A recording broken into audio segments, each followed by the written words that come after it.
back to my channel, TYMBM. What, you're like, tame your mind, your body, and your money. Money. I think it's money. Today is going to be like money and mindset. I think it's a combination of, they go hand in hand, right? Because once you have the right mindset about managing and making money, then you tame your money, right? So today, I guess I was speaking with a friend the other day, and there's this friend that I have, right? And you know yourself, you know, if you're watching.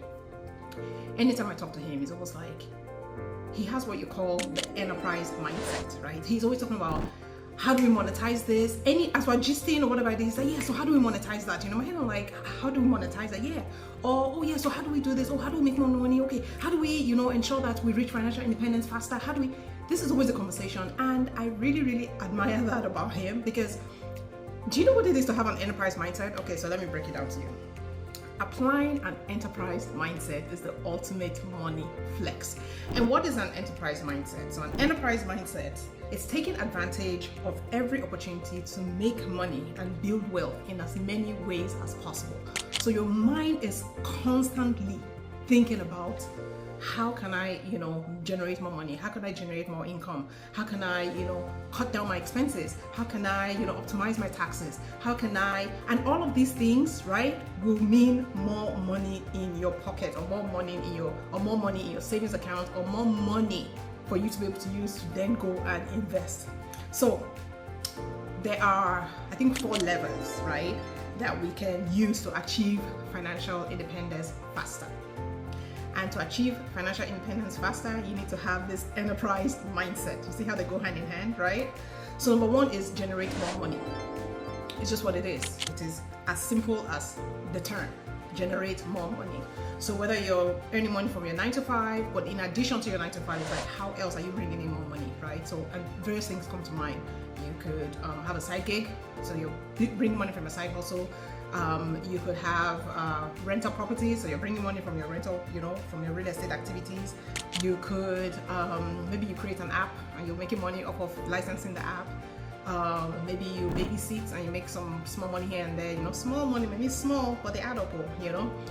So you get it. It's like just literally having multiple sources of income, at least having more than the one 9 to 5 source of income. Because ain't nobody got rich on the 9 to 5 salary, except you are extremely frugal and your savings rate is like 90% or above. Yes, you can still do that with just a 9 to 5, but I think that's just a stressful way of going about financial independence. But anyway, number 2, right, is you can control your expenses.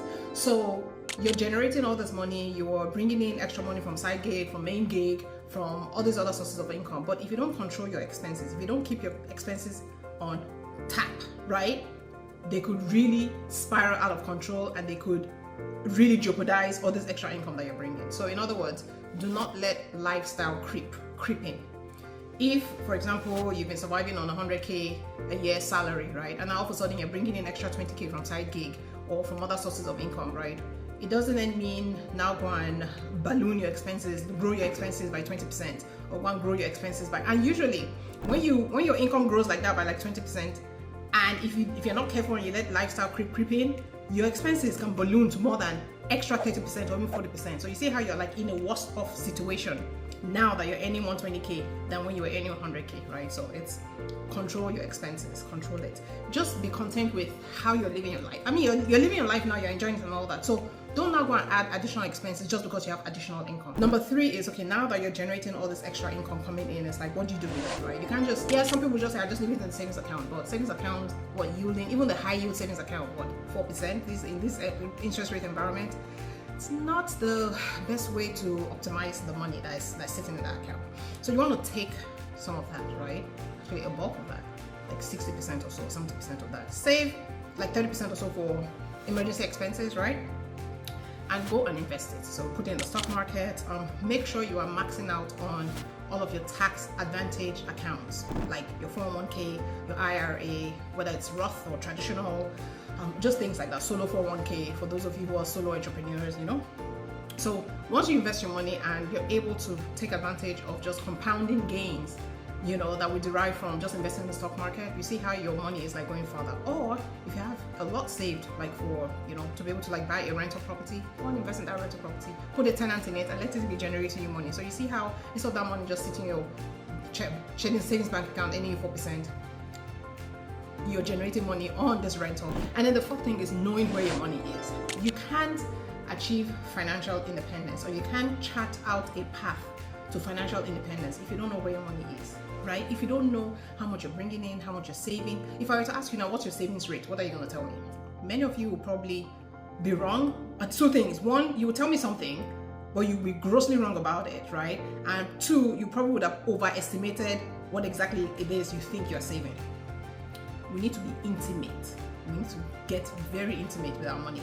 We need to know what it is. We need to know where it is at all times. It's just part. I have my life. I have what I call, you know, money matters on Fridays. So Fridays I don't go to the gym or anything like that, because in the mornings, once I drop the kids off and I come back to, it's like, oh yeah, let me know where my money is. I look at my investments account, I look at my savings account, I just chat out and see, okay, how am I doing? How am I tracking? What's the market doing? Do I need to go in there and buy additional stocks to like dollar cost average? Do I need to, just things like that? Do I need to recalibrate in some certain area, you know?